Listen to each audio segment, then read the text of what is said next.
কিভাবে background remove করবেন। আপনি একটা ইমেজ নিছেন বা চিন্তা করতেছেন যে ক্যাপকাটের মধ্যে মানে ভিডিওর মধ্যে আপনি হোয়াটসঅ্যাপ, ইমো, তারপরে টিকটক, তারপর হচ্ছে যে কোনো অ্যাপস আপনি চাচ্ছেন আপনার স্ক্রিনে দেওয়ার জন্য, তো ব্যাকগ্রাউন্ড রিমুভ করতে হবে। তো ব্যাকগ্রাউন্ড রিমুভ কিভাবে করে সেটা দেখাবো আজকের ভিডিওর মধ্যে।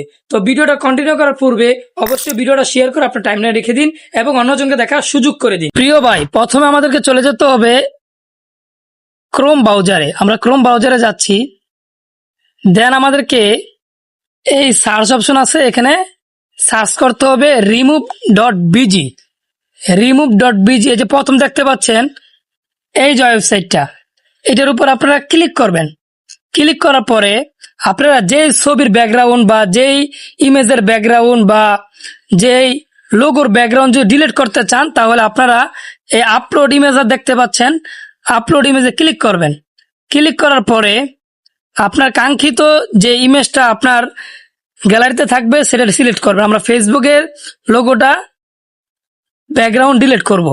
একটু লোডিং নিচ্ছে, আপনারা একটু সময় নেবেন, এটা একটু সময় নেয়, যার কারণে ইন্টারনেট যদি আপনার ফাস্ট হয় তাহলে এটা তাড়াতাড়ি হয়ে যাবে, মানে ব্যাকগ্রাউন্ডটাকে সে এআই রিমুভ করে দিবে।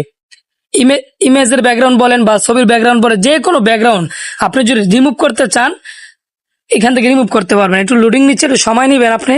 সো অবশ্যই দেখতে পাচ্ছেন আমাদের মানে ইমেজের বা লোগোর, যেটা বলেন আপনারা, লোগোর ব্যাকগ্রাউন্ডটা এআই রিমুভ করে দিয়েছে।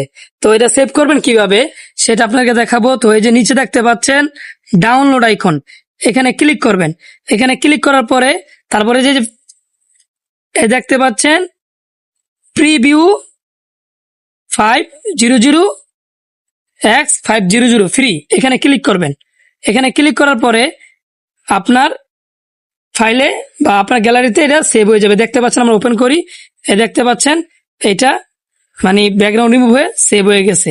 তো ভিডিওটা যদি ভালো লাগে থাকে অবশ্যই শেয়ার করে অন্যজনকে দেখার সুযোগ করবেন এবং অবশ্যই ফলো করতে ভুলবেন না। ধন্যবাদ সবাইকে।